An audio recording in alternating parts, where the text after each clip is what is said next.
सौदा में आप सबका स्वागत है। भारतीय बाजारों के खुलने की तैयारी बता दूं संकेत किस तरह के। एसजीएक्स निफ्टी में लगातार कमजोरी के संकेत है कल देर शाम से ही, और अब भी एसजीएक्स निफ्टी लगभग 25 अंकों के नुकसान के साथ कारोबार करता हुआ दिखा है। एशियाई बाजारों पर नजर डाल लीजिए, जी हाँ, 30 अंकों का नुकसान है। एशियाई बाजारों में हांगकांग के बाजार जो हमारे ज्यादा काम के, वहां पर थोड़ी कमजोरी के साथ कारोबार होता हुआ दिखा है। इस वक्त अगर आप देखें तो निक्केई 1/4% नीचे, जापान के बाजार और कोस्पी थोड़ा सा ऊपर है। हांगकांग के बाजार भी आपके सामने ले आए और सिंगापुर स्ट्रेट टाइम्स के बाजार 0.5% कमजोर होते हुए दिख रहे हैं इस वक्त। और हांगकांग में देखिए 0.5% की कमजोरी, थोड़ी कमजोरी बढ़ती हुई नजर आई है। ये संकेत आपके लिए। करेंसी मार्केट के ओपनिंग पर रखिएगा नजर। कल बेहतरीन मजबूती नजर आई, 67.48 67.48 इस लेवल पर रुपया मजबूत होकर बंद होता हुआ दिखा है। पहली टिक आपकी स्क्रीन पर आती हुई सेंसेक्स और निफ्टी पर 115 अंकों पर सेंसेक्स है, लेकिन निफ्टी में 32 अंकों का नुकसान आपको नजर आएगा। और वजह यह कि एलएनटी 10% नीचे दिख रहा है, जिसकी कोई वजह है नहीं, चलिए तो ये थोड़ा ठीक हो जाएगा। इंडसइंड बैंक 8% नीचे दिख रहा है, ये भी फ्री ट्रेड जैसा वाला मामला है। शुरुआती कारोबार में जो दिखता है आपको मजबूत क्या है, टाटा डीवीआर 4% ऊपर है, इन्फी 2% ऊपर है, ल्यूपिन 1.25% मजबूत दिख रहा है। ये रुपए की शुरुआत करते हैं। करेंसी मार्केट का आज का रिएक्शन क्या है, क्या थोड़ी बहुत प्रॉफिट बुकिंग रुपए में देखने को मिलती है कि 2 दिनों से अच्छी तेजी बन चुकी थी करेंसी मार्केट में भी, तो अब कैसा माहौल होता है। 67.44 4 पैसे की मजबूती और दिख रही है करेंसी मार्केट में आज भी। तो मजबूती का रुझान लगातार तीसरे दिन बरकरार है करेंसी मार्केट में, तो कहीं कोई दिक्कत नहीं। लेकिन इस वक्त ये एक बड़ी खबर, एक बड़ा क्लेरिफिकेशन जो हर एक इन्वेस्टर को, चाहे आप हो, चाहे फॉरेन ब्रोकरेज हो, चाहे फॉरेन इन्वेस्टर्स हो या लोकल ब्रोकरेज हो, सबको जानना और समझना जरूरी है। क्योंकि कल बजट के बाद एक बड़ा कंफ्यूजन था कि बोनस इश्यू, राइट्स इश्यू 2004 के बाद के जो शेयर्स लिए गए हैं, जिनमें क्या आपको long term capital gain tax का बेनिफिट नहीं मिलेगा। क्योंकि कहा यह जा रहा था कि जहां आप एसटीटी नहीं भरते हैं वहां पर ये टैक्स बेनिफिट नहीं मिलेंगे। तो ये बेसिकली ये इस नियम में जो बदलाव किया गया है वो प्राइवेट इक्विटी फंड्स के लिए किया गया, न कि आम इन्वेस्टर्स के लिए। तो हमने क्लेरिफिकेशन लिया। सीबीडीटी चेयरमैन सुशील चंद्र ने एकदम साफ साफ कहा है कि बोनस और राइट्स इश्यू पर किसी तरह का कोई long term capital gain tax नहीं लगाया जाएगा। आइए सुनते हैं। रोड मैप था, जहां तक मुझे याद है बजट में सरकार ने पेश किया था पहले, तो ये कह रहे थे कि हम धीरे धीरे कॉर्पोरेट टैक्स को कम करते जाएंगे और ये उम्मीद की जाए तो हर साल वो कॉर्पोरेट टैक्स में कमी आएगी। खैर उसमें आपने कहा कि छोटे कॉर्पोरेट को हमने राहत दी है कॉर्पोरेट टैक्स में कमी। पिछली बार इसमें लगातार सरकार की वो ही मंशा है, पहले 29% किया, इमीडिएटली कुछ कंपनियों को 25% जो फर्स्ट टाइम आ रही थी उनको 25% लास्ट ईयर किया था। इस साल हमने सीधी एक ही स्ट्रोक पे, हम ये भी कर सकते थे कि हम सबको 28% पर लाएं, 27% पर लाएं। हमने एक ही स्ट्रोक में 96% कंपनियों का रेट घटाकर कॉर्पोरेट रेट 25% कर दिया। कई सारी चीजों पे वित्त मंत्री बार बार कहते रहे कि हम एनेक्शर में देखे जाए डिटेल जानकारी के लिए, तो लोगों के मन में कई सारी दुविधाएं बनती रही। एक मुद्दा ये उठा कि क्या बोनस शेयर या राइट्स इशू पे टैक्सेशन में क्या कोई बदलाव किया गया, इस पर कोई क्लैरिटी अभी दिख नहीं रही है। हमने कोई बदलाव नहीं किया, वो एज इट इज है। लोगों को उम्मीद थी कि शायद कैपिटल गेन टैक्स लगेगा, लेकिन इस बार गवर्नमेंट ने कोई टैक्स नहीं लगाया। चलिए, तो कोई घबराने की बात नहीं है, डिटेल्स में कोई डरने की बात नहीं है। दीवान साहब, ये थोड़ा सा कंफ्यूजन कल कुछ कॉम्पिटिटर्स ने चलाया था, लेकिन देखिए क्लैरिफिकेशन आ गया। इग्नोरेंस तो रहती है, ऐसा थोड़ी कि हर एक चैनल समझदार हो, बट पॉइंट ये है कि जो सरकार जब इतने बड़े आईपीओ लाने की बात कर रही है, इरकॉन है, आईआरसीटीसी है, और उसमें आईपीओ में या राइट्स में या बोनस फंड रेजिंग को अगर आप वो कर देंगे तो लॉजिक ही नहीं था उसमें। ठीक बात है। बट ये क्लैरिफिकेशन आने के बाद एक ये जरूर इंडिकेशन आ रहा है कि सरकार ने कोई भी चीज ऐसी छोड़ी नहीं है कंफ्यूजन नेगेटिव जहां पे इम्प्लीकेशन आ जाए। तो वो बजट का जो रिदम जी भी बता रहे थे कि ढूंढना मुश्किल हो गया कि खराब क्या है इस पर्टिकुलर उसमें, तो बहुत ही पॉजिटिव है ये step, and I think capital markets के लिए बहुत सपोर्ट करेगा। इनफैक्ट ब्रोकरेजेस जो इन्वेस्टमेंट बैंकिंग का काम करते हैं वो री-रेट हो जाएंगे इस साल इस एक्टिविटी को। ब्रोकिंग कंपनियों में भी तेजी होगी, ब्रोकिंग कंपनी में जरूर होगी, क्योंकि आप जब एनबीएफसीज की बात कर रहे हैं तो वो एक छोटा सा एलिमेंट वहां भी है। जो अच्छी कंपनीज है, ईडलवाइज है, मोतीलाल है, तो इस टाइप की जो कंपनीज है वहां पे भी आपको वॉल्यूम ग्रोथ अच्छा खासा मिलेगा। तो यहाँ पर ये एक क्लेरिफिकेशन, तो किसी को कहीं कोई घबराने की जरूरत नहीं है। न तो सीधे तौर पर किसी तरह से long term capital gain tax लगाया है, नहीं पिछले दरवाजे से। तो जो लोगों को बड़ा डर था, कल काफी लोग, कई सारे चैनल्स ऐसे हैं जो गलत इसका विश्लेषण करके लोगों को डरा रहे थे। हम साफ कर दें, ऐसा कुछ भी नहीं है। और यही वजह कि कई जगहों से ये समाचार आने के बावजूद हमने इस खबर को नहीं चलाया कि ऐसा होने वाला है। जो नहीं हो रहा है वो नहीं हो रहा है। अब बिल्कुल साफ है कि किसी तरह का कोई कैपिटल गेन टैक्स, चाहे आप पब्लिक इश्यू में शेयर खरीदते हैं, चाहे आप राइट्स इश्यू में खरीदते हैं, चाहे आपको बोनस के तौर पर मिलते हैं, कोई दिक्कत वाली बात नहीं। चलिए, तो ये स्थिति एकदम साफ हो चुकी है। आइए अब फोकस करते हैं कुछ शेयरों पर जहां पर रिजल्ट्स के दम पर एक्शन दिखने वाला है। उससे पहले हमारे एक्सपर्ट हमारे साथ जुड़ रहे हैं, रजत बोस साहब कोलकाता से। तो रजत जी, पहले आपके साथ शुरुआत की जाए। बताएं सर, आपने कौन से स्टॉक्स चुने आज ट्रेडिंग के लिए आज से?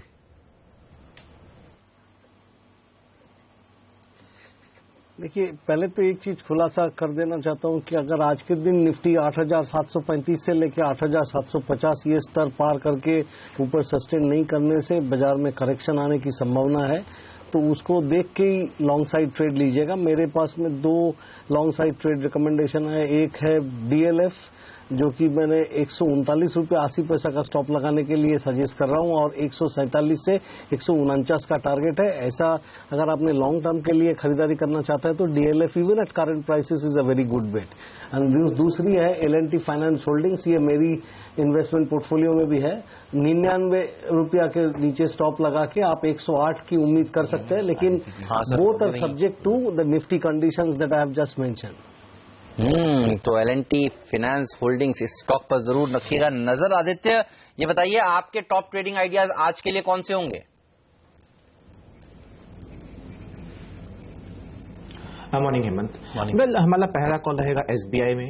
SBI देखिए काफी टाइम से एक रेंज में चल रहा था, 240 एंड 270 के रेंज में चल रहा था। कल के सेशन में स्टॉक ने उसको ब्रेक किया है। इसमें हमने थोड़ा सा एक लॉन्ग पोजीशन होते हुए देखा है।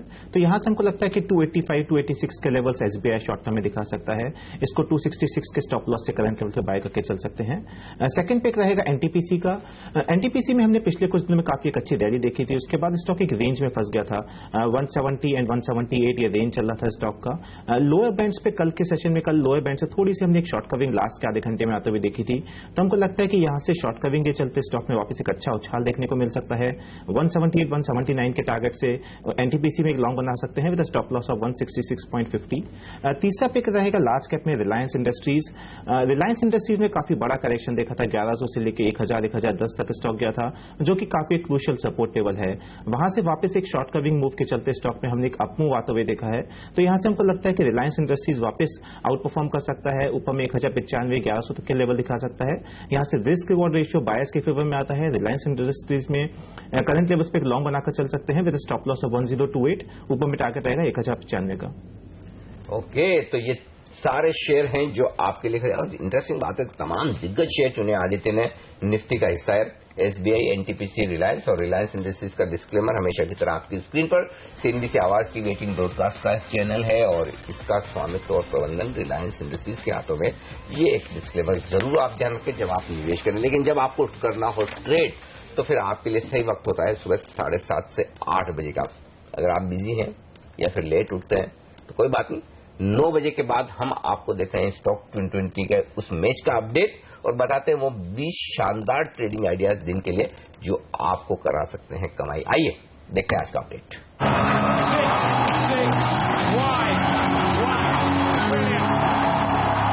मेरी पूरी टीम पर नजर डालिए, बल्लेबाजों से भरी हुई है। सरकार का फोकस ऑयल एंड गैस कंपनियों के मर्जर्स पर होगा, उसमें से सिनर्जीज निकालने पर होगा। इसीलिए ONGC की सब्सिडी MRPL के ऊपर बुलिश है। IOC की सब्सिडी चेन्नई पेट्रो पर बुलिश है। चेन्नई पेट्रो के नतीजे भी कुछ दिनों पहले जबरदस्त आए थे।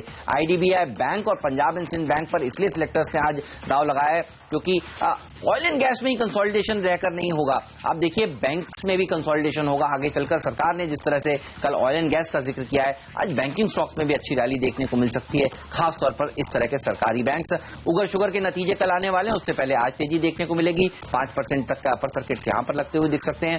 डिपेंडेबल का दर्जा मेरे सिलेक्टर्स ने आज मुरुदेश्वर सिरेमिक्स को दिया है क्योंकि लो कॉस्ट हाउसिंग में देखिए सिरेमिक्स कंपनियां और कंस्ट्रक्शन मटेरियल प्रोवाइड करने वाली कंपनियों का भी बड़ा योगदान होने वाला है। कल लो कॉस्ट हाउसिंग से जुड़े हुए शेयरों में तेजी देखने को मिली। और आखिरी में जो थीम चुनी है देखिए वो BSE की लिस्टिंग है। जी हां, कल होने वाली है NSE पर BSE की लिस्टिंग और लिस्टेड एक्सचेंज इस समय जो बाजार में है MCX है कमोडिटी बाजार में, तो यहां पर तेजी बनेगी, रब ऑफ इफेक्ट देखने को मिलेगा। दूसरे ब्रोकिंग कंपनियों पर भी, तो IIFL होल्डिंग पर नजर रखिए।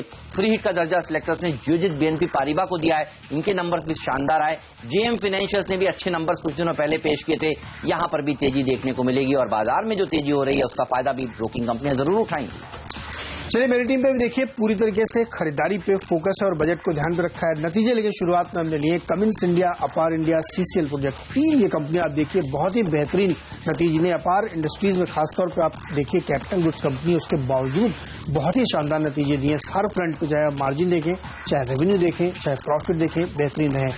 NFL एक और स्टॉक है, फर्टिलाइजर पे फोकस करिए क्योंकि रूरल इंडिया और कृषि पे जिस तरीके से सरकार का फोकस बन रहा है उससे तमाम फर्टिलाइजर कंपनियों में तेजी बनेगी और NFL फंडामेंटली काफी साउंड है, इसलिए यहाँ पे खरीदारी बनती है। पेट्रोनेट LNG और गेल 2 स्टॉक और हैं जहां पे अच्छी तेजी बनेगी क्योंकि सरकार ने जो LNG पे इंपोर्ट ड्यूटी घटा दी है उसका बड़ा फायदा इनको मिलेगा। पेट्रोनेट LNG जहां सबसे बड़ा इंपोर्टर है, वहीं गेल भी इंपोर्टर है, लेकिन गेल के दूसरे फैक्टर्स भी इसको सपोर्ट करते हुए दिख रहे हैं, उसका भी फायदा इसको मिलेगा। खरीदारी यहाँ पे भी होगी। इंडिया होम लोन्स और ओमैक्स, ये 2 खरीदारी क्योंकि लो कॉस्ट हाउसिंग पे जिस तरीके से फोकस सरकार ने किया है, तो लो टिकट साइज के होम लोन देने वाली कंपनियां, अफोर्डेबल हाउस बनाने वाली कंपनियां, महिंद्रा एंड फाइनेंशियल जिसका एक बहुत बड़ा होम लोन का पोर्टफोलियो रूरल इंडिया के लिए, उसको बड़ा फायदा होगा, तो यहां पे खरीदारी होगी। और एडवांस एंजाइम बोर्ड मीटिंग है इनकी 14 फरवरी को, जहां पे स्टॉक स्प्लिट किया जाएगा।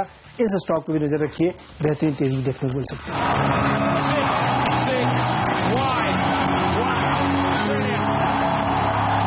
चलिए तो एडवांस एंजाइम स्टॉक स्प्लिट होगा। JNK बैंक की बोर्ड बैठक है 4 फरवरी को।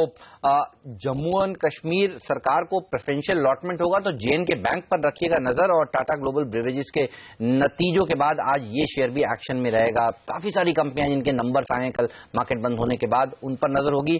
और ऑटो कंपनियों की बिक्री के आंकड़े जो आए हैं उस पर भी नजर होगी। अब बजाज के कुछ ही देर में आने वाले हैं, तो ऑटो कंपनियों पर ही एक राय ले ली जाए। जिनके आंकड़े आए हैं खासतौर से महिंद्रा एंड महिंद्रा, इसके आंकड़े थोड़े ढीले दिख रहे हैं। रजत, चार्ट पर क्या कमजोरी के संकेत है? शॉर्ट करना चाहिए इसे?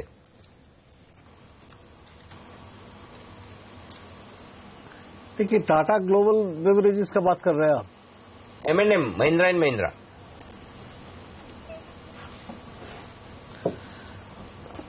जहां तक महिंद्रा एंड महिंद्रा का सवाल है, हम बोलेगा कि आज एक बार देख लीजिए कि पहले बाजार किस तरीका से चलता है, क्योंकि महिंद्रा एंड महिंद्रा कल 200 डे 89 डे सबको ऊपर पार करके ऊपर बन दिया है।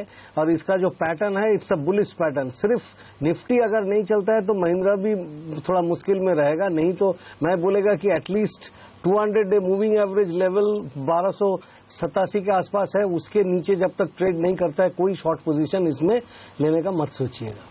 ऑलराइट, चलिए और टाटा मोटर्स पर भी नजर रखिएगा। यूएस के बिक्री के आंकड़े आए हैं लैंड रोवर के, जिसमें अच्छा इजाफा देखने को मिला है।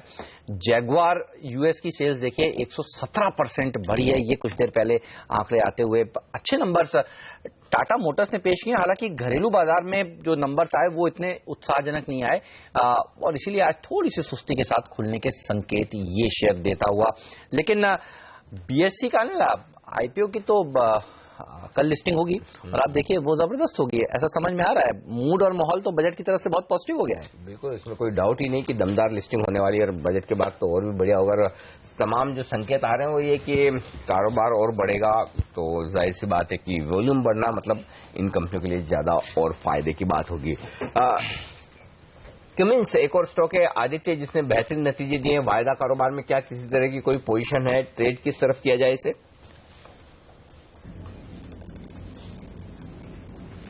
माफ कीजिए, कौन सा stock? Cummins India. Well Cummins India में देखें तो लोअर लेवल्स पे ऑलरेडी काफी एक बड़ी बाइंग देखी है। 750 से स्टॉक ऑलरेडी 850 के आसपास आ गया है। अभी अपने रेजिस्टेंस जोन के आसपास आ गया। 860 870 के दिन में काफी इसमें रेजिस्टेंस है। अगर स्टॉक 860 65 के ऊपर निकलता है, सस्टेन करता है, उस केस में जरूर इसमें एक बड़ा पुल बैक देख सकते हैं। स्टॉक वापस 915 920 के आसपास तक जा सकता है। तो यहां से ओवरऑल स्ट्रक्चर स्टॉक का पॉजिटिव है फॉर शॉर्ट टर्म, बट मेरी सलाह रहेगी थोड़ा सा वेट करिए। 865 के ऊपर निकलता है, उसी केस में इसमें लॉन्ग पोजीशन बनानी चाहिए with target of 915 to 930। Right, तो इस स्टॉक पर नजर रखिए। अपार इंडस्ट्रीज के नंबर्स अच्छा है, 55% मुनाफा बढ़ा है। और देखिए श्री रेणुका शुगर्स, इस पर भी नजर रखिएगा, यहां पर घाटा दुगना हो गया है, तो ये शेयर थोड़ा दबाव में रह सकता है। कोल इंडिया के जनवरी के प्रोडक्शन के आंकड़े आए हैं, ऑफटेक और प्रोडक्शन की जो नंबर्स हैं उसके ऊपर आज ये शेयर रिएक्शन देगा। और सोना कोयो पर भी नजर होगी, जिस तरह से प्रमोटर्स यहां पर हिस्सेदारी बेच रहे हैं, अच्छी तेजी स्टॉक में देखी जा चुकी है। तो इन तमाम शेयरों पर नजर होगी। साफ तौर पर आज देखना होगा कि एसजीएक्स निफ्टी के तर्ज पर आज निफ्टी खुलने के बाद फिर क्या रिकवर करता है या नहीं। तो already actually pre opening session में बेहतरीन शुरुआत होती दिख रही है। हम यही सोचे थे कि क्यों 30-40 पॉइंट नीचे दिख रहा है, पॉजिटिव खुलना चाहिए। तो कम से कम चलिए, हमारे यहाँ के इन्वेस्टर तो हमारी सुनते हैं, सिंगापुर वाले सुने ना सुने, और नहीं सुन के नुकसान ही कर रहे हैं वैसे, क्योंकि हर रोज ऊपर खुल रहा है। देखिए जितनी कमजोरी वो दिखाते हैं वैसा कुछ होता नहीं है। 8 पॉइंट ऊपर इस वक्त प्री ओपनिंग सेशन में निफ्टी है और 25 अंक ऊपर सेंसेक्स है। बस ऊपर खुल के टिकना चाहिए, ये एक बड़ा सवाल होगा। 8,724 कल के हाइस के आसपास खुलने की तैयारी है भारतीय बाजारों की प्री ओपनिंग सेशन में। कल हाइस पर ही जाकर हम बंद हुए हैं बेसिकली, ये कह सकते हैं। और बैंक निफ्टी 20,047 बनाया, उसके ऊपर खुलता है। तो पहली टिक आपकी स्क्रीन पर आती हुई सेंसेक्स और निफ्टी पर हरे निशान के साथ शुरुआत होती है भारतीय बाजारों की, एकदम शांत शुरुआत। लेकिन एसजीएक्स निफ्टी को देखते हुए ये शुरुआत अच्छी ही कही जाएगी, इसमें कोई डाउट नहीं होना चाहिए। तो यहाँ पर मजबूत शुरुआत होती हुई दिख रही है। क्या है मजबूत? आईटीसी फिर से लीड करता हुआ 2% का बड़ा उछाल आईटीपीसी में दिखेगा। एनटीपीसी दूसरा स्टॉक है जो मजबूत है। ओएनजीसी, एसबीआई, तो सरकारी कंपनियों के शेयर बड़े उछाल में। आईटीसी के अलावा आईसीआईसीआई बैंक आधा % मजबूत खुलता हुआ दिख रहा है, लेकिन दमदार प्रदर्शन आईटीसी का ही होता हुआ दिख रहा है। हम लगातार दिसंबर के आखिरी हफ्ते से कह रहे हैं स्टॉक ऑफ द ईयर अगर निफ्टी में कोई है तो वो आईटीसी। आप देखिए आईटीसी में क्या तेजी बनती हुई दिख रही है, 2.5% का बड़ा उछाल। महिंद्रा, जिसके नतीजे हम कह रहे थे कमजोर है, 2% नीचे खुलता हुआ दिख रहा है। आइडिया 2% नीचे, हीरो मोटोकॉर्प 1.5% नीचे और टाटा मोटर्स में नुकसान 1.5% का। तो तमाम ऑटो शेयर आज दबाव बनाते हुए दिख रहे हैं भारतीय बाजारों पर। कुछ असर फार्मा शेयरों पर आज भी है, कल की कमजोरी आगे बढ़ाता हुआ औरोबिंदो फार्मा, ये आपके लिए रुझान है। आइए वायदा कारोबार के शेयर बता दूं। M&M, आइडिया जैसे शेयर ही कमजोर है। मजबूत क्यूमिंस, जिसका अभी हम जिक्र कर रहे थे, दमदार नतीजे के बाद 6% का बड़ा उछाल, आज सबसे बड़ा गेनर वायदा कारोबार का। टाटा ग्लोबल 2.5% मजबूत है। आईटीसी में 1.5% का उछाल। तो एफएमसीजी स्टॉक्स में अच्छी तेजी बनती हुई दिख रही है। ये तमाम शेयर आज एक्शन में, बाजार थोड़े अब कमजोर होते हुए 8,700 पर निफ्टी बिल्कुल खुले हरे निशान में, लेकिन तेजी से नीचे की तरफ अब खिसकते हुए आपको दिख रहे हैं। कौन से स्टॉक्स हैं जो गिरावट में कारोबार कर रहे हैं? देखिए ऑटो के जो सेल्स नंबर्स हैं वो अच्छे नहीं आए। M&M के अलावा हीरो मोटोकॉर्प, इवन घरेलू बिक्री के आंकड़े जो हैं वो टाटा मोटर्स के अच्छे नहीं थे, विदेशी बिक्री के आंकड़े अच्छे थे। देखिए ये सारे शेयर प्रेशर में है। आज के दिन आइडिया में अच्छी रैली के बाद कमजोरी देखने को मिल रही है। और देखिए कोल इंडिया, ये भी नंबर्स के बाद थोड़ा सा कमजोर की तरफ बढ़ता हुआ 1.25% की गिरावट यहां पर देखने को मिल रही है। इसके अलावा वेस्कॉन इंजीनियरिंग, प्रकाश दीवान का टॉप पिक देखिए आज 3.5-4% की मजबूती के साथ कारोबार कर रहा है। और स्टॉक ऑफ द मोमेंट तो इस समय आईसीआईसीआई बैंक ही है। आप देखिए कल जिस तरह से एडीआर में करीब 7% का इजाफा देखने को मिला, आज भी देखिए 1% मजबूती के साथ ये शेयर ट्रेड करता हुआ। ओएनजीसी भी मजबूत है और देखना होगा दूसरी सरकारी कंपनियां किस तरह से ट्रेड कर रही हैं। बीपीसीएल भी देखिए मजबूती के साथ ट्रेड करे। तो ऑयल एंड गैस स्पेस पर रखिए नजर, यहां पर सरकार चाहती है कि कंसोलिडेशन हो और बहुत पहले टिक्स जो नजर आ रहे हैं वो तो तेजी की तरफ नजर आ रहे हैं। चेन्नई पेट्रो, एमआरपीएल जैसे स्टॉक्स पर भी रहेगी नजर। और ये पैक्स सबसे ज्यादा एक्टिव, देखिए आईओसी में भी करीब 1% की तेजी देखने को मिल रही है। कमजोर बाजार में ये पूरा का पूरा सरकारी ऑयल एंड गैस पैक मजबूती की तरफ। और होना तय है एक्चुअली, एक सिंपल चीज है, अगर सरकार, वित्त मंत्री या प्रधानमंत्री ये मन बना ले कि एक स्ट्रेटेजिक ऑयल रिजर्व बनाना है या फिर इंटीग्रेटेड ऑयल कंपनियों का एक पूरा वो बड़ा एक एंटिटी बनाना है, तो फिर भले ही एचपीसीएल, बीपीसीएल वाले लोग कुछ भी कहें, अल्टीमेटली तो फैसले सरकार के हाथों में। और अगर उन्होंने मन बना लिया है और उन्होंने बजट में इस पर जोर देकर कहा है तो ये शेयर चलेंगे। ये होकर रहेगा। वक्त की बात अलग हो सकती है, थोड़ा कम समय लगे, ज्यादा समय लगे, या फिर ज्यादा से ज्यादा ये हो सकता है कि 2 तरह के ऑयल मेजर बने, एक अपस्ट्रीम कंपनियों का और एक डाउनस्ट्रीम कंपनियों का है। और यही वजह आप देखिए तमाम शेयर इन सब बयानों के बावजूद मजबूत होते हुए दिखें। तो oil and gas sector actually मैंने आज इसलिए चुना है, मुझे लगता है कि ये सेक्टर दमदार रहना चाहिए। हमारे भी स्टॉक 2020 में आज ओपनर सी दरअसल ये कंपनी एक बार पूछ लेते हैं, देख लेते हैं वो भी अपडेट देख लें। और एक बार ये भी पूछ लेते हैं प्रकाश से। प्रकाश ये बताइए कौन सा स्टॉक आपको इस सेक्टर में सबसे अच्छा लगता है? ऑयल इंडिया भी देखिए मजबूती के साथ ट्रेड कर रहा है। देखिए, अगर थोड़ा लंबे समय के लिए ये सब कार्यवाही को समय लगेगा, कोई इमीडिएट बेसिस पे तो कुछ होगा भी नहीं। तो लंबे समय के लिए अगर देखें तो सबसे बेस्ट इसमें आईओसी है। ऑलराइट, जो पोजीशन में वो बैठा है उसमें जो रिफाइनिंग कैपेसिटीज इनकी हैं, जो पारादीप में अभी इन्होंने जो एक्सपैंड किया है, और जो कच्चे तेल को ये जो रिफाइन करते हैं उसकी क्वालिटी, कोई भी गंदे से गंदी क्वालिटी का भी तेल को ये रिफाइन करने की क्षमता रखते हैं ये पर्टिकुलर रिफाइनरी, और उसमें मार्जिन जो है वो इनके बहुत सिक्योर रहेंगे। जो बाकी कंपनीज के बिजनेसेस अगर आप देखें तो मार्केटिंग की तरफ झुकाव बीपीसीएल और इन सब का जैसे काफी है, वो आईओसी के केस में नहीं है। और ये स्ट्रेटेजिक रिजर्व की जब बात करेंगे हम, तो रिफाइनिंग वाली कैपेसिटी तो डेफिनेटली काम आएंगी। हो सकता है चेन्नई पेट्रोलियम और आईओसी का विलय हो लॉजिकली, तो इस टाइप के पॉसिबिलिटीज को भी देखें और फंडामेंटल्स देखें तो IOC I think is one of the best in this sector. तो ये एक स्टॉक है जो बड़ा दमदार प्रदर्शन दिखा सकता है। देखिए, तमाम शेयर जबरदस्त मजबूत होते हुए दिख रहे हैं और इन सरकारी कंपनियों से बाजार में जोश पूरा आता हुआ नजर आ रहा है। आईटीसी फिर से मजबूत, 2.5% मजबूत है। आदित्य, इन लेवल्स पर भी खरीदा जाए इसे?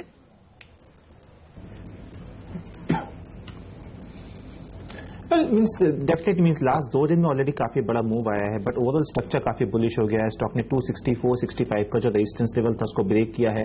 तो यहां से इसमें जिसके पास लॉन्ग है डेफिनेटली होल्ड करके चलना चाहिए। यहाँ पे शॉर्ट करने का कोई रीजन नहीं है स्टॉक के अंदर। फ्रेश बाइंग जरूर थोड़ा सा रिस्की हो सकता है क्योंकि यहाँ से एक रिस्क रिवॉर्ड रेशियो बायर्स के फेवर में नहीं आता है। तो शॉर्ट टर्म ट्रेडिंग के लिए मैं इसमें बाय रिकमेंड नहीं करूंगा, लेकिन हाँ किसी को लंबी अवधि के लिए लेना है तो बिल्कुल लेके चल सकते हैं विद स्टॉप लॉस ऑफ 260। ऊपर में हम एक्सपेक्ट कर रहे हैं 295 से लेकर 305 तक के लेवल ये शॉर्ट टर्म में दिखा सकता है। तो फ्रेश बाइंग करंट लेवल्स पे थोड़ी सी अवॉइड करनी चाहिए, डिप में बाय करना चाहिए, लेकिन किसी के पास है तो डेफिनेटली होल्ड करके रखना चाहिए। अच्छा रजत, सिप्ला ल्यूपिन देखिए, फार्मा पैक कल अच्छी तेजी में भी पार्टिसिपेट नहीं कर रहा था और ट्रंप का डर देखिए है तो बाजार में। ये देखिए शेयर आज भी सुस्ती के साथ ट्रेड कर रहे हैं। कोई शॉर्ट ट्रेड यहां पर आपको नजर आता है किसी शेयर में, फार्मा कंपनियों में? देखिए, जो आपने नाम लिया अभी लुपिन, वो भी वीक ही नजर आ रहा है। कोई कारण से अगर ये कल का जो लो था वो लो को अगर तोड़ देगा, मतलब 1435-36 का लेवल अगर तोड़ दिया तो ये फिर 1400 के आसपास भी चला जा सकता है।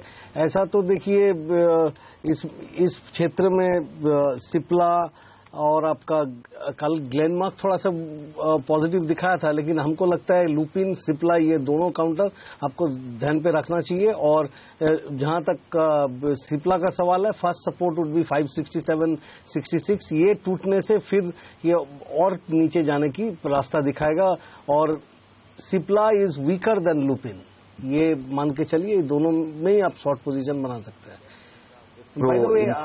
एक चीज मैं कहना चाहूंगा कि हमको लग रहा है निफ्टी में भी शॉर्ट करना चाहिए। नहीं, आप वो तो शुरू में ही कह रहे थे कि 8,735, 8,750 के ऊपर नहीं निकले तो फिर शॉर्ट पोजीशंस बनानी चाहिए, वो राय मुझे याद है। लेकिन अनिल आज देखिए आईटी शेयर भी जबरदस्त प्रेशर में है, तो आईटी फार्मा अब अगला इवेंट तो ट्रंप के बयान ही है। बिल्कुल। देखिए, एक स्टॉक जो बड़ा मजबूत होता हुआ दिख रहा है, M&M फाइनेंस। यहाँ पर देखिए स्टॉक में अच्छी तेजी बनती हुई दिख रही है। ओपन इंटरेस्ट में 2.5% का इजाफा आपको नजर आएगा और स्टॉक 1.5% मजबूत है। कल भारत फाइनेंशियल इंक्लूजन ने जिस तरह का मूव दिया और पूरा रूरल फोकस होने के बाद कहीं न कहीं ऐसा लगता है कि M&M फाइनेंस में जिस तरह की तेजी बन रही है, मुझे पता नहीं आज कोई रिपोर्ट्स आई हैं या नहीं, लेकिन ये एक स्टॉक है जो एक्शन में हो सकता है। वागले साहब, आपके चार्ट पर है कुछ action? Mildly positive Anil ji मैं कहूंगा। 300-301 के टारगेट के लिए प्ले किया जा सकता है। करंटली आई थिंक 292-250 का ट्रेड हो रहा है। मुझे इंटरेस्ट इसके लिए कि स्टॉप लॉस बैठेगा 287.50 का स्टॉप लॉस होगा, तो 4-4.5 रुपए की रिस्क, 8-9 रुपए का टारगेट। तो रिस्क रिवॉर्ड रेशियो फेवरेबल है, किया जा सकता है। Okay right. और देखते हैं 2020 में आज कौन से स्टॉक सुझाए गए थे और वो किस तरह का प्रदर्शन दिखा रहे हैं। तब तक वागले साहब आप वेस्कॉन इंजीनियरिंग के चार्ट देखकर रखिएगा ये कैसा लग रहा है, क्योंकि 6% मजबूती के साथ वो शेयर अब ट्रेड कर रहा है। आज का टॉप पिक था प्रकाश दीवान जी का। ये नीरज की टीम क्यूमिंस अच्छे नंबर्स के दम पर खरीदारी करने की राय थी। सीसीएल प्रोडक्ट्स के भी नतीजे काफी अच्छे थे। अपार इंडस्ट्रीज, इंडिया होम लोन, ये तमाम ऐसे स्टॉक्स थे जो टीम में शामिल थे। एडवांस एंजाइम, ये भी खबरों के दम पर आज टीम में नीरज ने शामिल किया था। और ये रही मेरी टीम अनिल। अच्छा प्रदर्शन दिखा रही है ये भी। बिल्कुल, तमाम स्टॉक्स कैश मार्केट के बड़ा एक्शन दिखाते हुए नजर आएंगे आपके लिए। 2 से 5% तक की तेजी मुर्देश्वर, उगार शुगर, MRPL जैसे शेयरों में आपके लिए इस वक्त बनती हुई दिख रही। तो ये सारे शेयर हैं जो अच्छे एक्शन के साथ। वेस्कॉन इंजीनियरिंग के ऊपर सर बताइए, आपका अच्छा टारगेट क्या था सर, ये भी बताइए आज का। आपने कहा था कि ये खरीदना चाहिए, तो 6% तो भाग गया है, 4% ऊपर खुला। इसमें धीरे धीरे इसमें थोड़ा टाइम रहेगा बिल्डअप होते हैं। इसकी बुक वैल्यू करीब यही 37 रुपीज के आसपास है, तो कोई महंगा मेरे हिसाब से तो नहीं है, लेकिन वो जो टर्न अराउंड दिखना चाहिए वो एक आध दो क्वार्टर अगर अच्छे जाते हैं तो इसके तो रंगत अच्छी खासी बदल सकती है। तो वागले साहब, मुझे कुछ पुराने इनके पिक्स याद आते हैं, आपको भी याद होंगे, PNB, गिल्ड्स और तमाम स्टॉक, BPL 100 रुपए का लेवल बोलने के बाद चला गया। ये भी जा सकता है, वैसी तेजी दिख रही है क्या इसके चार्ट में भी? हेमंत, लेकिन ये इंट्राडे वाला स्टॉक नहीं है, इसको आप कुछ हफ्तों के लिहाज से लो तो बेटर होगा। मुझे 40-41 का टारगेट इसमें दिखाई देता है, लेकिन मैं टाइम वाइज आज का दिन की बात नहीं करूंगा, 1-2 हफ्ते का व्यू देंगे। लेकिन इसका मंथली पैटर्न पॉजिटिव डेवलप तब होगा जब ये 41-42 के ऊपर क्लोज होगा, और फिर ये 55-56 का टारगेट होगा। ये बड़ी मूव हो सकती है। तो यहां से लेकर 56 की बात करो 2 से 3 महीने का, तो ऑलमोस्ट 70-80% रिटर्न। वैसे स्टॉक अगर आप ये व्यू लेते तो बेटर होगा। तो रिटर्न दे देते हैं आपके जो शेयर हैं, वो इस तरह के रिटर्न देने के लिए जाने गए हैं। 70-80% नहीं, ये इनका स्टॉक है भाई। 70-80%, वाह। दीवान साहब का शेयर है, तो ये हो सकता है। अच्छा, एक और स्टॉक जो बड़े एक्शन में आता हुआ दिख रहा है, एक्साइड में कोई खबर मैंने तो सुनी नहीं। बजट का इम्पैक्ट हो तो एक अलग बात है, क्योंकि आप देखिए एफएनओ में second top open interest gainer, मैं सेकंड नहीं फर्स्ट ही कहूंगा इसको, क्योंकि फर्स्ट क्यूमिंस है और क्यूमिंस में तो नतीजे के बाद ओपन इंटरेस्ट बनता हुआ नजर आया है। लेकिन एक्साइड में 3.5% का ओपन इंटरेस्ट, 3.25 लाख शेयर जुड़ चुके हैं और 2% के आसपास स्टॉक मजबूत होता हुआ दिख रहा है। एक्साइड में क्या एक्शन हो रहा है ये देखना जरूरी है। ये बताएं आदित्य, वायदा कारोबार के ट्रेडर्स के लिए आपकी क्या राय है एक्साइड पर? वेल मींस स्टॉक डेफिनेटली काफी बुलिश है। 200-205 का काफी स्ट्रॉन्ग रेजिस्टेंस था, स्टॉक ने उसको आज ब्रेक किया है और इसमें लास्ट 2-3 दिन से देखें तो कंटिन्यूसली एक लॉन्ग पोजीशन बनते हुए देख रहे हैं। आज सुबह में ही हमने करीब 3.5% से इसका ओपन इंटरेस्ट बढ़ा है, जो कि एक ब्रेकआउट के बाद है। तो हमको लगता है कि यहां से जो इसमें एक रैली चालू हुई है कंटिन्यू रहेगी। ऊपर में 218-222 तक के शॉर्ट टर्म इसमें हमारे टारगेट्स हैं, एंड हम मीडियम टर्म टारगेट में एक्सपेक्ट कर रहे हैं कि स्टॉक 230-235 तक के लेवल भी दिखा सकता है। तो यहां पे करंट लेवल से बाय करके चल सकते हैं। स्टॉप लॉस थोड़ा सा बड़ा बनेगा, 195 का स्टॉप लॉस बनेगा और उसमें हमारा मीडियम टर्म टारगेट रहेंगे 230-235। शेयर पर रखिए नजर। सोना को देखिए, जैसा आपको बताया था, अच्छी तेजी के बाद अब यहां पर मुनाफा वसूली हो रही है और वेस्कॉन इंजीनियरिंग अब 10% ऊपर है, तो 4% ऊपर खुला, 6% पर हमने आपको फिर बताया कि खरीदारी कर लीजिए अगर अब तक नहीं करी है। और अब आप देखिए 10% की तेजी यहां पर देखने को मिल रही है। और एक सेक्टर जो सुबह सुबह आपको बताया गया था वो है ऑयल एंड गैस सेक्टर। आप देखिए अब IOC, HPCL, BPCL, ONGC ये सब मजबूत है। रजत, हालांकि आपका ध्यान बाजार पर थोड़ा शॉर्ट पोजीशंस बनाने का है, लेकिन इस सेक्टर को शॉर्ट करना चाहिए या यहां पर एक कॉन्ट्रा कॉल लेना चाहेंगे आप?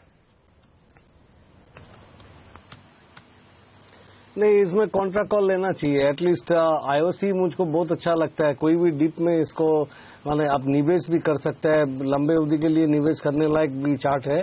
तो मैं कहूंगा कि ये 386 के आसपास अगर आपने लेंगे तो 382 के नीचे स्टॉप लगाइए। आपका पहला टारगेट 392 रुपया होगा, उसके ऊपर चले तो 395 भी दिख सकता है। ओके, और एक और स्टॉक जो बड़ा मजबूत होता दिख रहा है पिछले 3-4 दिनों से हमारे रडार पर है, टाटा कम्युनिकेशन। ये 3.5% मजबूत है। एक खबर में जो बजट के बाद की देख रहा था फाइन प्रिंट पे, मुझे नहीं पता कल ये मार्केट आवर्स में आई या बाद में, क्योंकि जो डाइवेस्टमेंट का टारगेट दिया है प्रकाश, उसमें 690 करोड़ स्पेसिफिकली BSNL जो पहले टाटा कम्युनिकेशन में मर्ज हुआ था उसकी लैंड सेल के लिए रखे हैं। तो ये इसका मतलब आई डोंट नो, कल मेरे ख्याल से ये खबर थी या बाद में लोगों को समझ में आ रहा है, क्योंकि उससे सरकार को पैसा जुटाना है 740 एकड़ जमीन जो 2005-2006 की, और अगर बजट में ये स्पेसिफिकली दिया गया है तो इस पर जो लैंड सेल करके बात बननी है वो 690 करोड़ की मेरे ख्याल से बन सकती है। क्या व्यू रखते हैं टाटा कम्युनिकेशन पर आप? नहीं, बहुत पॉजिटिव है। और आपको याद करा दूं, आपने बाइट भी चलाई थी जेटली साहब के बयान की उस समय जब बजट पार्लियामेंट चल रहा था। एग्जैक्टली और वो उसी संदर्भ में इन्होंने ये क्लैरिफिकेशन दिया, क्योंकि तब उन्होंने ये छोड़ दिया था कह के कि इसका ऑर्डिनेंस आएगा, इसको हम अमल में लाएंगे, और ये वर्क इन प्रोग्रेस है, बट बहुत लॉजिकली ये होगा। क्योंकि अगर अफोर्डेबल हाउसिंग की जब बात करते हैं तो सबसे पहले अगर आप देखिए उसका इंटीग्रेशन कैसे होता है।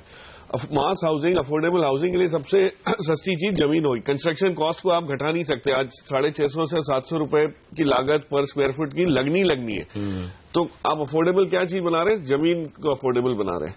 तो वो सरकार की जो लैंड बैंक है उसको यूज करके ही होगा, तभी एनबीसीसी और ये सब चीजें चलेंगी। तो सरकार तो ये काम करेगी। 2005-2006 से ये मामला अटका पड़ा हुआ। देखिए कितना 11-12 साल तो होगा, 10 साल। तो अब ये राइट टाइम है। और अच्छा, सरकार ने मन बना लिया, तो अगर संसद में बोल रहे हैं, वित्त मंत्री बजट में बोल रहे हैं, तो मुझे लगता है ये एक स्टॉक है जिसमें इन्वेस्टर्स के लिए या कम से कम कंपनी के लिए तो वैल्यू अनलॉकिंग की पूरी संभावना है। तो वागले साहब, आपके चार्ट पर क्या सिचुएशन?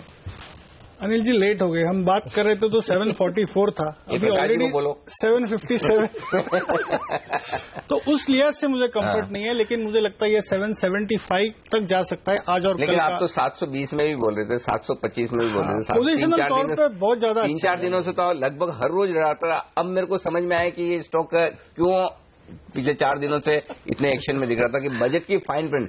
देखिए, यही हमारी कोशिश है कि बजट के अंदर अगर कुछ ऐसी चीज निकली हो जिससे स्टॉक पे इम्पैक्ट आ सकता है, सेक्टर पे आ सकता है, तो वो बताएं। तो बजट में ये टाटा कम्युनिकेशन के लिए मेरे ख्याल से बहुत बड़ा पॉजिटिव हो सकता है। जैसे जैसे लोगों को समझ में आएगा हेमंत, मुझे लगता है फिर स्टॉक पे एक्शन और बढ़ता हुआ दिखेगा। बिल्कुल, तो इस पर रखिए नजर। आदित्य अग्रवाल साहब से एक सवाल लेना है आइडिया पर। देखिए क्या तेजी इसमें बन रही है, लेकिन वो हम जवाब लेंगे एक छोटे से ब्रेक के बाद। एफएनओ के टॉप 3 गेनर्स में दूसरा स्टॉक दरअसल आइडिया है, तीसरा स्टॉक है टाटा कम्युनिकेशन। क्यूमिस में तो खबरों के दम पर एक्शन है ही, इस पे भी बात करेंगे एक छोटे से ब्रेक के बाद। आप देखते रहिए सीएनबीसी आवाज। संदीप वागले साहब, प्रकाश दीवान जी, रजत बोस, आदित्य अग्रवाल साहब सब हमारे साथ बने हुए।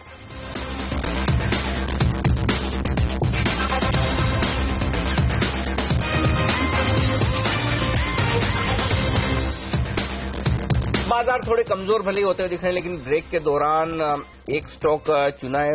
वागले साहब के चार्ट पर कहीं कुछ आया सर, किस पे आया है? अनिल जी, गोदरेज इंडस्ट्रीज में मुझे ब्रेकआउट दिखाई दे रहा है। 444, 445 का करंट प्राइस चल रहा है, इसमें 441 के स्टॉप लॉस से बाय करें फॉर अ टारगेट ऑफ 457, 458। सो 4 रुपए का रिस्क ले ले, 4-5 रुपए का, और अपसाइड 10 से 12 रुपए का अपसाइड होगा। तो आपको गोदरेज में एक बात और बता दूं कि आज अभी एक ब्लॉक डील भी हुई है, तो आपके वॉल्यूम सपोर्ट आ गया है सर? कोई फंड ने खरीदारी की है गोदरेज इंडस्ट्री में, लगभग 2.5 लाख शेयरों का एक ओपन ट्रेड। आज सुबह से ही वागले साहब जो है पहले गोदरेज प्रॉपर्टीज पे बुलिश थे, अब गोदरेज इंडस्ट्रीज भी इनको पसंद आ रहा है। ये कॉम्बिनेशन। आदित्य जी ये बताइए, आइडिया अब तो ये 6% ऊपर हो गया है, टॉप सेकंड गेनर है एफएनओ में, क्या ये और ऊपर जा सकता है? वेल हेमंत, आइडिया को देखें तो ऑलरेडी काफी बड़ी रैली देख चुके हैं, तो यहां से हमको बहुत ज्यादा अपसाइड शॉर्ट टर्म में इसमें नहीं दिखती। 115, 120 इस 5 रुपए की रेंज में काफी स्ट्रॉन्ग रेजिस्टेंस है, तो यहां पे मैं किसी को लॉन्ग पोजीशन लाने की सलाह नहीं दूंगा। इनफैक्ट मेरी सलाह रहेगी अगर स्टॉक 120, 122 के आसपास आता है तो किसी ने अगर लोअर लेवल्स पे लिया है तो वहां से प्रॉफिट बुक करके निकलना चाहिए। स्ट्रक्चर बहुत ज्यादा बुलिश नहीं है, एक जरूर हमने एक पुल बैक देखा है न्यूज के चलते, बट 120, 125 के आसपास आते आते मुझे लगता है कि रैली जो इसमें शुरू हुई है वहां पे आकर फिजल आउट हो जाएगी। ओके, ये राय है आइडिया पर, और नॉन स्टॉप स्टॉक भागे जा रहा है। चलिए, वक्त है आप सभी से विदा लेने का। वागले साहब, प्रकाश दीवान जी, आदित्य जी और रजत बॉस, आप सबका शुक्रिया। ब्रेक लेंगे और ब्रेक के बाद हमारे साथ बाजार के एक जाने माने दिग्गज रिलायंस म्यूचुअल फंड के CIO इक्विटी सुनील सिंघानिया साहब कार्यक्रम में शामिल होने वाले हैं। जानेंगे उनसे बाजार पर क्या एक्शन रहने वाला है इस बजट के बाद, इस छोटे से ब्रेक के बाद।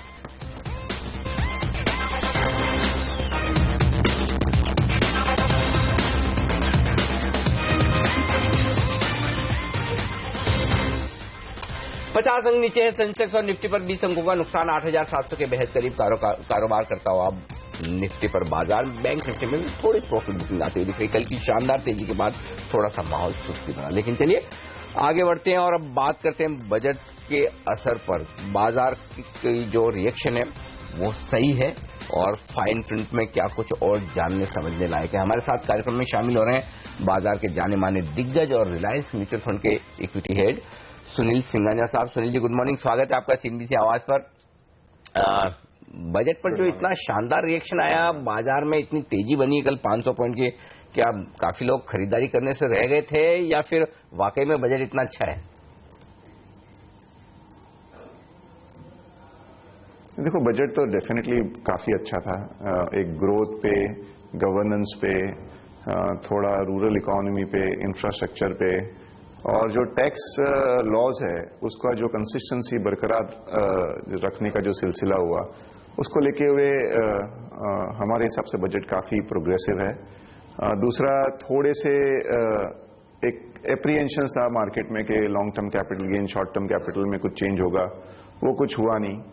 और थर्ड, लोग जनरली थोड़े से टेक्निकल बेसिस में शॉर्ट थे। तो आई थिंक ये तीनों का संगम हुआ और एक कल अच्छी रैली देखने को मिली। अभी I think as we move head, थोड़ा सा एक कंसोलिडेशन का फेज लगता है।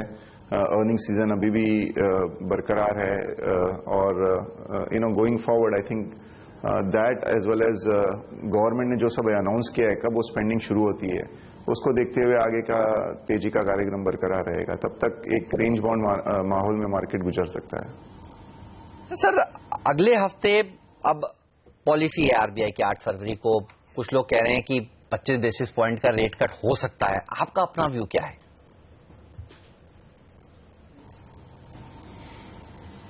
देखो, हमारे हिसाब से 50 बेसिस पॉइंट इस साल 2017 में एक रेट कट की उम्मीद है टोटल।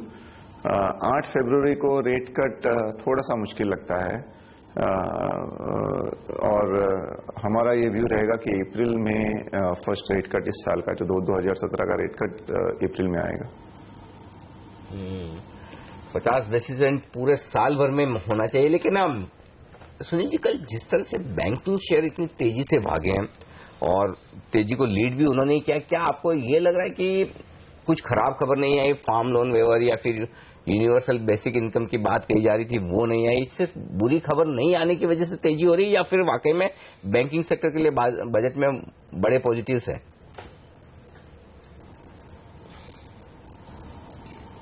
एक तो बहुत क्लियरली फोकस है from physical savings to financial savings, तो उसके हिसाब से भी बैंकों को फायदा होगा। एक अगेन बहुत क्लियर है कि डिजिटल ट्रांजैक्शन की तरफ गवर्नमेंट का झुकाव है, उसमें भी जो टेक्नोलॉजी वाइज प्रोग्रेसिव बैंक्स है प्राइवेट सेक्टर के, उनको फायदा होगा। थर्ड है, काफी जो सेक्टर जो दबाव में थे, जैसे स्टील है, इंफ्रास्ट्रक्चर है, पावर है, उसमें काफी इंप्रूवमेंट देखा गया है, और इंफ्रास्ट्रक्चर के लिए भी गवर्नमेंट ने काफी जोर से एक पुश दिया है बजट में। तो आई थिंक आगे चल के थोड़ा ग्रोथ में भी तेजी आनी चाहिए as far as loans are concern from banks, as well as थोड़ा एसेट क्वालिटी में भी ठीक होना चाहिए। और ये जो सेक्टर है, ये इकोनॉमी के रिलेटेड सेक्टर है, तो अगर इकोनॉमी अच्छा करती है तो बैंकिंग सेक्टर हरदम अच्छा करता है। तो आई थिंक ये तीनों चारों चीजों के हिसाब से थोड़ा सा एक स्पर्ट आया है, बट एक दिन के स्पर्ट का कोई लॉन्ग टर्म कुछ आप निकाल नहीं सकते उसका रुझान। I think long term fundamentals play करेंगे, और फंडामेंटल्स डेफिनेटली बैंकिंग सेक्टर में इंप्रूव हो रहे हैं।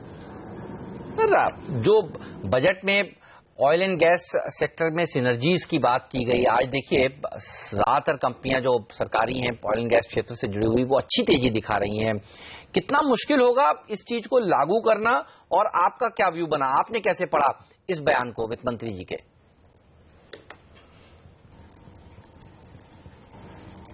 एक पहले भी थोड़े साल पहले भी ये एक अनाउंसमेंट हुआ था कि सब अगर ऑयल कंपनी इंडिया की जो है PSUs, उनको एक बना दिया जाए तो वो दुनिया की अमंग द टॉप 20-30 कंपनीज बन जाएगी, जिससे उनका एक fundamental stability as well as जो फाइनेंशियल बैलेंस शीट जो पावर मिल जाता है to be a global player या कोई ग्लोबल एसेट खरीदने का। आई थिंक थॉट प्रोसेस उसी को ध्यान में रखते हुए है। इसमें काफी आई थिंक लंबा प्रोसेस है, ये कल नहीं होने वाला है, बट ये एक थॉट है कि इवॉल्व करना चाहिए। तो I think we should look it more as a thought कि इसको अपने कम से कम इवेल्युएट तो करें, और अगर फायदेमंद हो सकता है तो क्यों नहीं। I think it's a very initial thought. इसमें अभी नियर टर्म में इस पे ज्यादा रिसर्च करके कुछ फायदा नहीं है। सुनील जी, ये बताइए कि कंजम्पशन को कुछ बढ़ावा देने जैसी चीजें दिख रही है इस बजट में, और यदि हाँ तो फिर किस तरह की थीम्स जहां पर कंजम्पशन बढ़ सकता है, जहां पर निवेश के मौके देखने चाहिए? एक तो क्लियर हर इंडिविजुअल को 12,500 रुपए का टैक्स बेनिफिट होगा। दूसरा जो हाउसिंग लोन्स का जो इंटरेस्ट रेट कम हो रहा है उसको लेते हुए ईएमआई की जो आउटगो है पर मंथ वो कम होगी, तो डिस्पोजेबल इनकम बढ़ेगी। थर्ड, रूरल इकोनॉमी पे बहुत जोर से ध्यान दिया गया है, तो जो क्रेडिट अवेलेबिलिटी इंप्रूव की गई है, बाकी भी जो माइक्रो इरिगेशन और यील्ड के ऊपर काफी ध्यान दिया गया है। आई थिंक ये सबको देखते हुए रूरल और अर्बन दोनों में इनकम लेवल्स थोड़ी, डिस्पोजेबल इनकम लेवल्स थोड़ी बढ़नी चाहिए। इस टाइम क्रॉप भी अच्छा हुआ है, विंटर क्रॉप के भी जो इनिशियल फीडबैक है काफी अच्छे हैं। तो आई थिंक ये सबको देखते हुए कंजम्पशन जो 2-3 महीने में थोड़ा स्लो हो गया था डिमोनेटाइजेशन की वजह से, उसमें जोर से पिकअप की हमें उम्मीद है और आगे 2-3-4 महीनों में ये काफी विजिबल होगा। ऑलरेडी अगर आप मारुति के नंबर्स देखो तो रिकॉर्ड सेल्स उन्होंने किए जनवरी में। तो आई थिंक ये एक इंडिकेशन है कि consumption is going to pick up pace और हमारा तो ये मानना है कि ये काफी जल्दी ही विजिबल होने लगेगा। सर, आईटी और फार्मा, इन दो सेक्टर्स को आप किस तरह से अप्रोच कर रहे हैं? क्योंकि अचानक से डोनाल्ड ट्रंप जी की तरफ से बड़े बड़े बयान आ जाते हैं और सुबह सुबह आप देखते हैं इनमें गिरावट देखने को मिलती है। गिरावट में खरीदारी करेंगे या कुछ समय के लिए दूर रहेंगे? तो फार्मा 2010-11 से 2015 तक एक ड्रीम रन था फार्मा के लिए। 2016 में फार्मा वर्स्ट सेक्टर रहा in terms of returns, negative returns आए फार्मा सेक्टर में। तो एक थोड़ा जो ओवर वैल्यूएशन हुआ था, प्लस जो यूएस एफडीए का थोड़ा सा स्ट्रिक्ट एक कंप्लायंस का रवैया था, उसको लेते हुए सेक्टर में डी रेटिंग हुई है। आज की तारीख में जो फार्मा सेक्टर का वैल्यूएशन है निफ्टी से कम है, आईटी सेक्टर का जो वैल्यूएशन है वो निफ्टी से काफी कम है। दोनों सेक्टर में कैश फ्लो जनरेशन अच्छी है, कंपनियां की क्वालिटी अच्छी है। हाँ, न्यूज फ्लो जरूर बहुत नेगेटिव है, तो ट्रंप का हो या रेगुलेटरी हो, आईटी सेक्टर में थोड़ा ग्रोथ का स्लो डाउन का भी इश्यू है। लेकिन बाजार में एक न्यूज फ्लो होता है, एक फंडामेंटल्स होता है और दूसरा कितना ये सब प्राइस में इनबिल्ट है। तो हमारे हिसाब से काफी कुछ इसमें से 75-80-90% न्यूज फ्लो और फंडामेंटल का जो हेडविंड है ये भाव में आ चुका है। आई थिंक यहां से कोई भी शार्प करेक्शन पे इसमें जो medium to long term investors है उसके लिए एक अच्छा मौका बन सकता है खरीदारी करने का। जहां तक पॉलिसीज का सवाल है, आई थिंक हर कंट्री चाहती है कि डोमेस्टिक इकोनॉमी को बढ़ावा दे, डोमेस्टिक लोगों को बढ़ावा दे, बट 100% प्रोटेक्शनिज्म का जमाना हो नहीं सकता है, क्योंकि अगर यूएस 100% प्रोटेक्शनिज्म करेगी तो इंडिया भी बोल सकती है कि हम भी है ना यूएस के प्रोडक्ट पे 20%, 50% ड्यूटी लगा देंगे। तो आई थिंक कहां ना कहां जाके इसमें एक stability of process, stability of the rules and regulations will come, और तब लोग देखना शुरू कर देंगे कि ये तो अभी 12-13 पी पे शेयर मिल रहे हैं जिसमें कैश फ्लो काफी अच्छा है, और एक 15%, 20% रिटर्न के हिसाब से ये दोनों सेक्टरों में निवेश जरूर बनता है। एक और थीम जो हिंदुस्तान की इकोनॉमी से ही जुड़ी हुई है सुनील जी, उस पर आपसे राय लेना चाहता हूं, वो है इंफ्रा की और साथ ही सीमेंट की। क्या इस बजट से आपको लगता है इन दोनों सेक्टर्स को बड़ा बूस्ट मिल सकता है, और क्या यहां पर आपको लगता है कि निवेश के मौके दिखते हैं? इंफ्रा में क्लियर ये बजट में और पहले भी काफी फोकस रहा है। इस टाइम जो कैपिटल एक्सपेंडिचर है गवर्नमेंट का करीब 23-24% से बढ़ के ऑलमोस्ट 4 लाख करोड़ तक हो गया है। तो रेलवे हो या रोड हो या रिवर हो या बाकी भी इंफ्रास्ट्रक्चर की जो सब सेक्टर्स है उसमें सब में गवर्नमेंट बढ़ावा देने की कोशिश कर रहा है, एक्सपेंडिंग का आउटले बढ़ाया है, उससे एक मल्टीप्लायर इफेक्ट भी आएगा। लेकिन हमारा ये मानना है कि on the listed space infra में बहुत कम कंपनियां हैं जिसकी बैलेंस शीट्स ठीक ठाक है। On the other hand cement में इंफ्रा का भी बेनिफिट आएगा और जो हाउसिंग के लिए इतना बड़ा बूस्ट दिया है गवर्नमेंट ने उसका भी आएगा। नए कैपिटल बन रहा है एक आंध्रा में, उसकी भी डिमांड आएगी सीमेंट से, और बाकी भी जो सब इनिशिएटिव्स है उस सब में सीमेंट का एक बहुत बड़ा रोल रहता है, और सीमेंट की कंपनियां की बैलेंस शीट भी थोड़ी ठीक ठाक है।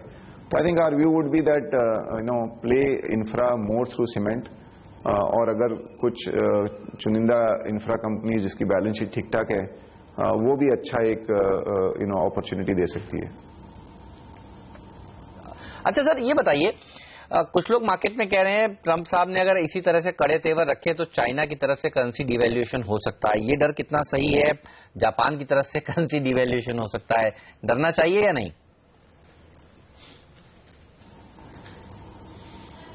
देखो, I am not an economist, मैं भी वही पढ़ता हूं जो आप पढ़ते हो, बट ये मैं कह सकता हूं कि बहुत डिफिकल्ट है इवेल्युएट करना। अगर चाइनीज करेंसी डिवैल्यू होती है तो इनफैक्ट चाइना का export to US would become all the more lucrative. तो ये इतना आसान नहीं है, वन ऑन वन नहीं हो सकता है। इनफैक्ट ट्रम्प की पॉलिसीज के बाद डॉलर एप्रिशिएट नहीं हुआ, डेप्रिशिएट हुआ है।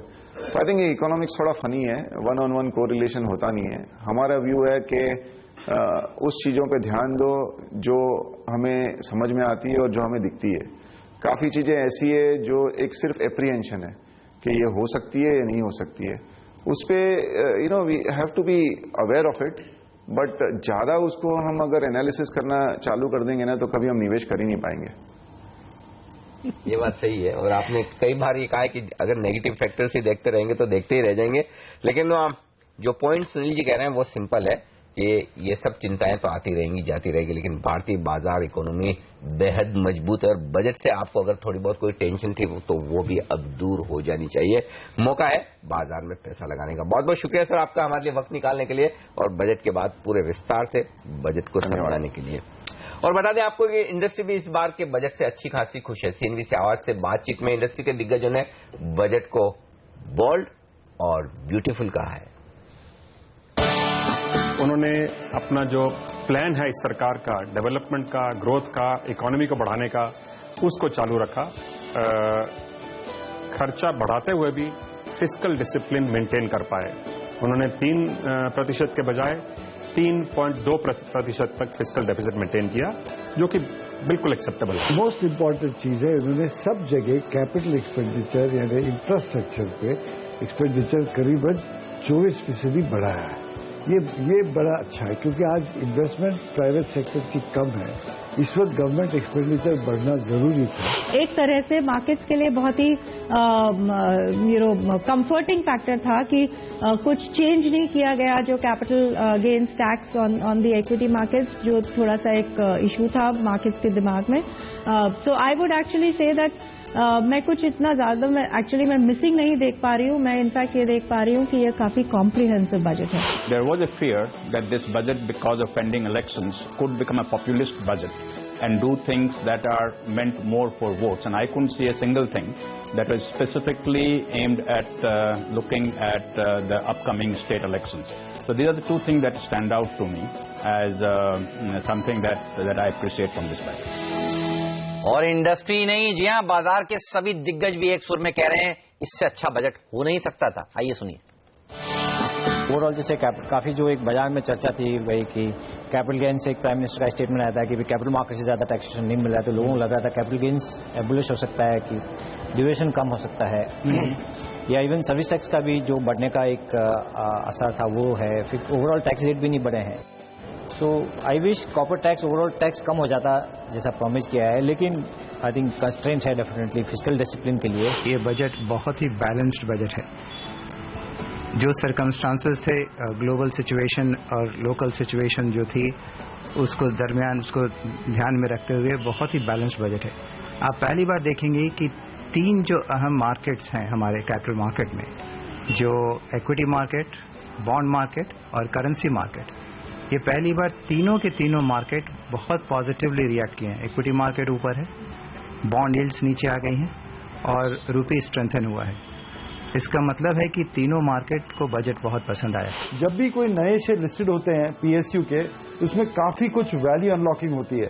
आप जाके पुरानी हिस्ट्री देखिए, at the prices the PSUs were listed and the prices they achieved 5 years later और 10 years later। तो मुझे लगता है कि इन्वेस्टरों के लिए एक शानदार अपॉर्चुनिटी है two by another quality PSUs that will be listed।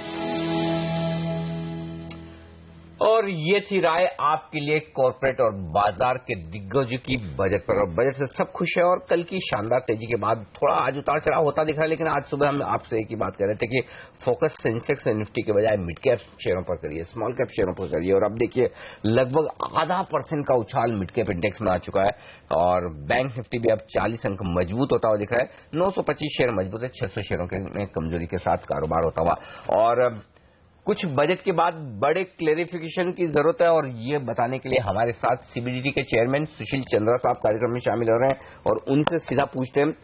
Chandra साहब, पहला तो सवाल यही है, लोगों को बड़ा डर ये लग रहा है कि कहीं ऐसा तो नहीं कि कोई बोनस शेयर हमें मिल रहे हैं, राइट्स इशू में हमें शेयर मिल रहे हैं या फिर पब्लिक इशू में शेयर लगाएं उन पर भी टैक्स लग जाएगा, long term capital gain tax लगेगा, ऐसा कुछ नहीं होने वाला? नहीं, बिल्कुल बिल्कुल नहीं, इसमें कोई भी चिंता करने की आवश्यकता नहीं है और ना ही ये हमारा उद्देश्य है। हमारा उद्देश्य खाली जो पेनी स्टॉक्स के थ्रू जो गलत तरीके से लॉन्ग टर्म कैपिटल गेन को अपने लोग इनकम कंप्यूट कर रहे थे उसको खत्म करना है। बाकी जितने भी जेन्युइन इन्वेस्टर्स हैं, जो जेन्युइन बोनस शेयर्स हैं, जो जेन्युइन शेयर्स हैं, उनमें हमें किसी तरह की परेशानी नहीं होगी और जो यथास्थिति बनी रहेगी और उन पर कोई भी long term capital gain tax नहीं लगेगा। इस तरह से इसे बंद करेंगे, उसमें क्या बदलाव किए आपने? जी आप कह रहे हैं कि पेनी स्टॉक्स में जो गलत तरीके से लॉन्ग टर्म ऐसा था कि कुछ लोग अपनी जो अनअकाउंटेड इनकम है उसको bogus long term capital gain के जरिए उसको वाइट करने की कोशिश कर रहे थे और जो हम लोगों ने काफी पकड़ा है पिछले सालों के अंतर्गत, इसीलिए उसी अब्यूज को खत्म करने के लिए ही ये हम लोगों ने किया है। बाकी जेन्युइन इन्वेस्टर्स को परेशानी बिल्कुल भी नहीं होगी और इसमें आवश्यकता होगी तो हम इसका क्लैरिफिकेशन भी इशू कर देंगे। अच्छा सर, 31 मार्च से ये नियम लागू होगा, ये भी एक बार क्लैरिफाई कर रहे हैं, बताएं ये कब से जो आप कह रहे हैं पेनी स्टॉक्स के ऊपर कार्रवाई होगी, ये नियम जो है वो 31 मार्च के बाद लागू होगा या अभी भी कोई एक्टिविटी होती है तो उस पर भी लागू होगा? देखिए, ये एक एंटी अब्यूज प्रोविजन है, इसमें कोई भी अब्यूज अभी भी अगर अब्यूज करता है तो हम भी उसको मानते नहीं है। अगर बोगस है तो बोगस ही चीज रहेगी, अगर जेन्युइन परचेज है और जेन्युइन सेल है किसी चीज की कोई भी परेशानी की आवश्यकता नहीं है। और अगर अब्यूज किया गया है किसी भी चीज के लिए तो उसको प्लग करने के लिए विभाग हमेशा ही प्रयत्न करेगा। अच्छा सर, एक चीज और बताएं,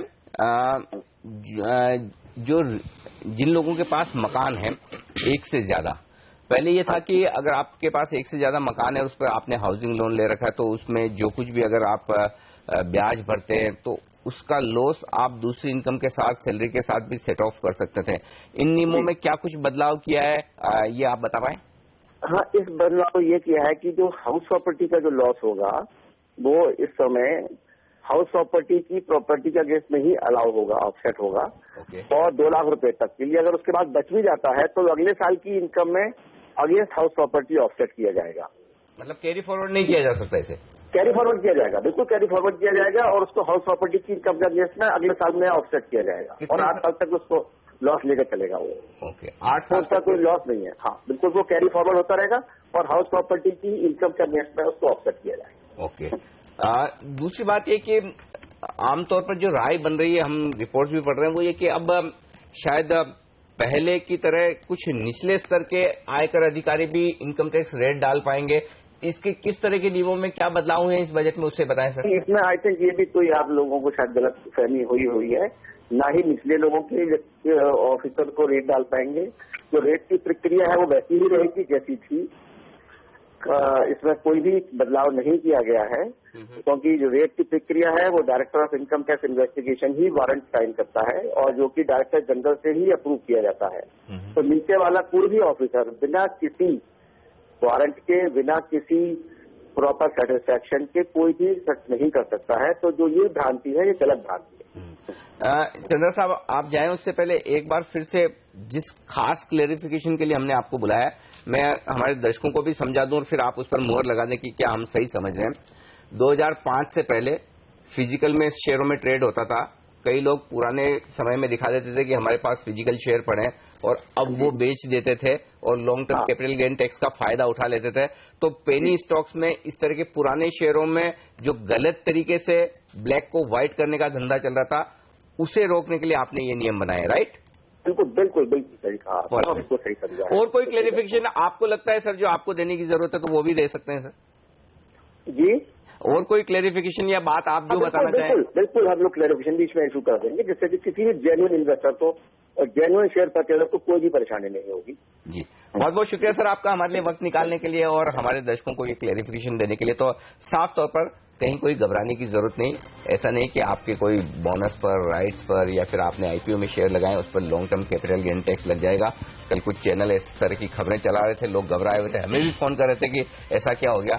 तो हमने कल भी ये बताया था और इसलिए आज हमने चंद्रा साहब से बात करके आपको एकदम क्लेरिफाई कर दिया है कि कहीं कोई ऐसी चीज होने वाली नहीं है। आपके हमारे आम निवेश के लिए कोई दिक्कत की बात नहीं, बिल्कुल घबराने की जरूरत नहीं है। देखते रहिए सीएनबीसी आवाज। लेंगे एक छोटा सा ब्रेक और ब्रेक के बाद प्रियंका संभव भी हमारे साथ जुड़ेंगी तो लेकर आएंगी कमोडिटी बाजार का एक्शन और आपके तमाम सवालों के जवाब भी। मुझे दीजिए इजाजत, नमस्कार।